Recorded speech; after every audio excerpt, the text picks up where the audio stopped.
կա առանց ընտրության ընտրություններ հասկացությունը։ Օրինակ դա շատ տեսանելի ֆորմատ է Ռուսաստանում, երբ որ իհարկե կան ցուցակներ, կան տեխնացուներ, բայց որ փաստացի նայում ես, այդ տեխնացուները մեկը մեկից խեղկատակ են ու այդ տեխնացուները չեն կարա ռեալ իշխանության հավակնել։ Հիմա ինձ թվում է մեր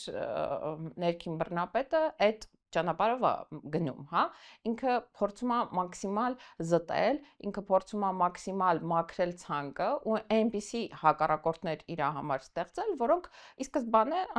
բացահայտ պարտված են։ Ու այդ